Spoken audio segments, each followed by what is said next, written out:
to invest to this community and make it a better place.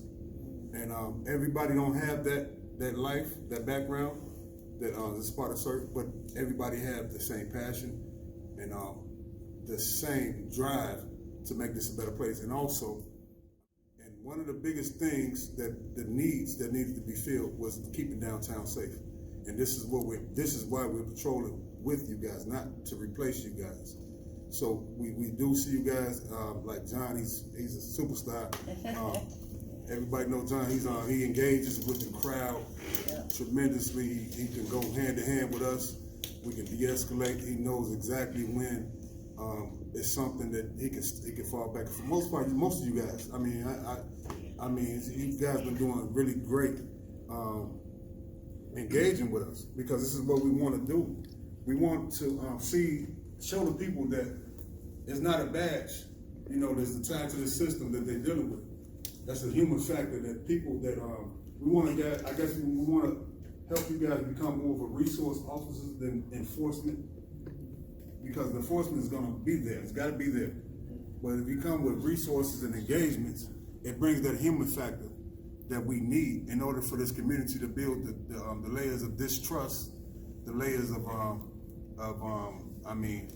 history of law enforcement. Well, it said also, like you said, it's new, it's evolving, and the downtown area is not the only goal. You know, we want to see the Cert team, you know, engaging with the young people. You know, maybe school football games, basketball games. That's not the only area of need that the community that we're looking to feed the community, but we also want to be at other places. I just made the bad kids team captains, right? Yeah. We had different stations on the playground, and we found out in the school district, because of the disciplinary disproportionate amount of black kids that everybody know was one of the highest in the state. And in the elementary, it happens from the cafeteria to the playground back inside. And lack of training with number one was one of the problems with your paraprofessional, underpaid, and teachers getting training, principal getting training, but they never got trained.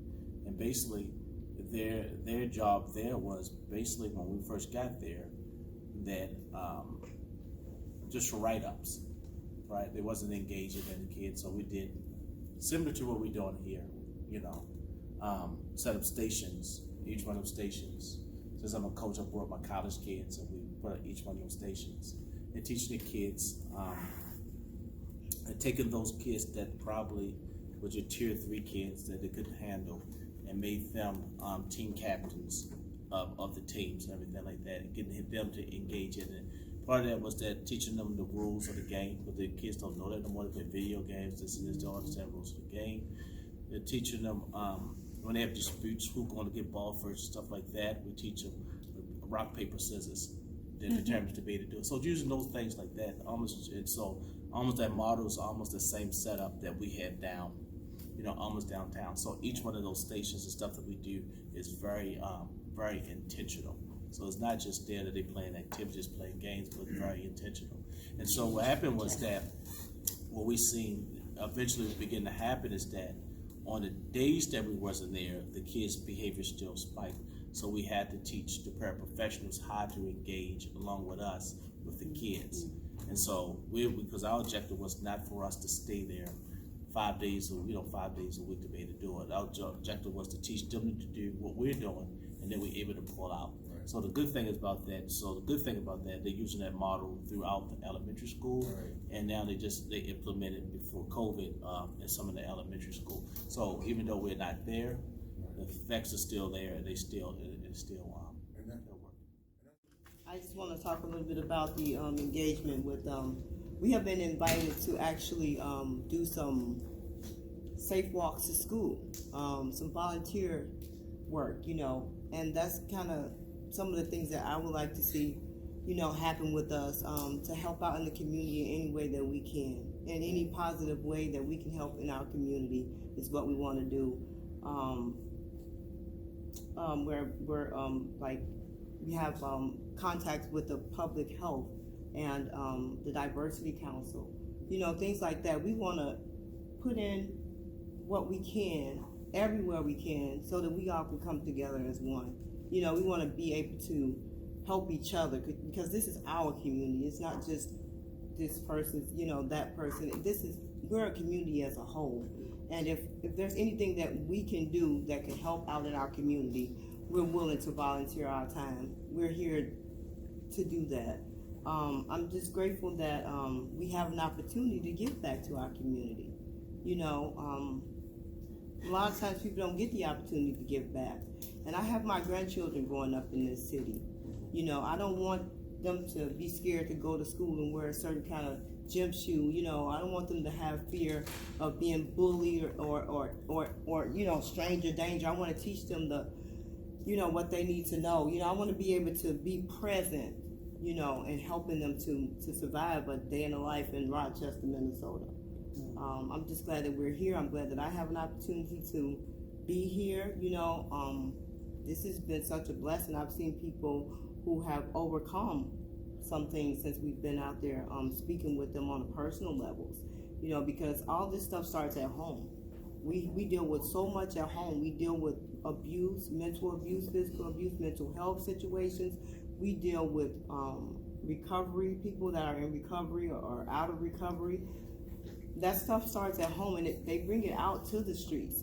So it's like it's like we're beating the odds every time that we can go home each weekend without an incident happening. Thank you, sir. Do you guys have any questions? Any questions? I know you guys are on Facebook. You have a lot of media outreach, and like you said, this is really grassroots. It's grassroots in Rochester, around the nation. Have you seen, like, on social media, is there like a big growing presence for like 1,200 organizations like you guys? followers. I just looked today. 1,200 followers on Cert. And that's awesome. So you guys can, like, if there's a program in, say, for example, Charlotte, North Carolina, you guys can throw ideas at them. They can toss ideas back at you. Something like that. You guys can. Yeah, we reached out to a couple of organizations in Minneapolis. Yeah, that's a great point. So just to be clear, for us, when we're working, all CERT members, when they're working in a certain capacity, are wearing red shirts or a red hat. Is that correct? Yes. Except me. Except you? Except her. Yeah, She's you the refuse or what? Well, No, what She always have some red on. Can I talk? well, Because it's a lot. I know there's a lot of y'all know me, and I'm gonna be real because I did a lot of things in the past, but I'm giving back to the community. I have kids out here, nephews out here, out here, and they doing wrong. I'm trying to make a change for them, and most of them know me. Everybody know me. Everybody that hang out know me. So therefore, I'm not gonna wear the red shirt because I want them to trust me. I want to hang in the groups with them. We're going to the after party. I want to be around them, kicking with them. So if I know something is finna engage, I'm there first, and I can inform them. Because by just standing by them, just listen to them arguing, woo, this and that. They not if I see standing there with them with this red shirt on, and they ain't gonna, they gonna move around. But I keep my clothes on. I'm incognito. It's me. If I could be in the midst of that crowd and engage in, because I got kids out there, and I want to ride up like I ride up over y'all. I don't. Right. To see another one of the kids that I haven't seen grow up, laying there, dead. I don't want that. So I'm gonna be out. I'll be out here all night. Real thick. We got layers of distrust that we're trying to fight against. And this is what we hear. This is what I mean about the culture shift. This is what I'm saying about we're fighting something that's been around for a lot of years. So I know you talked about it a little bit. I'm just interested in kind of the role that you're playing. Like you said, some of the parents are having a huge impact on their children, on how they interact with the police. Obviously, a lot of their parents have had bad interactions with the police in their past or whatever, and kind of using that to guide their children now. And as a result, we're kind of seeing, children we've never even dealt with before. It's a immediate, we hate the police, F12, whatever, kind of a thing. And it'd be interesting to kind of hear what you guys are doing to, like you said, you're working in schools, so what you're doing to maybe change that, or stigma. be kind of a voice for the younger crowd that they don't get maybe at home because their parents are, you know, anti-police. Yeah, I think it's called, you know, for my background in ACEs and stuff like that as well, epigenetics. It's interesting, you know, my son just, they was coming from Pepin, Wisconsin, a little small town, and going through, I think, Plainview. And I guess probably from TikTok or watching TV and stuff like that, the cop was on the side of the road, he just flinched. And I asked him why he's scared. You see what I'm talking about? And they're having those conversations. So evidently, it was something, you know what I'm talking about, he's seen on TV or whatever, and some influence that made him seem like you all was a bad guy, you know, a bad person. So some of it that we can do, but some of it you all have to do. Right. And so what I mean by that, the more that you engage with the parents who have the influence, the more that they can feel comfortable transmitting those information down, you know, to the kids. So some things that we can do as a coach, you know, that we have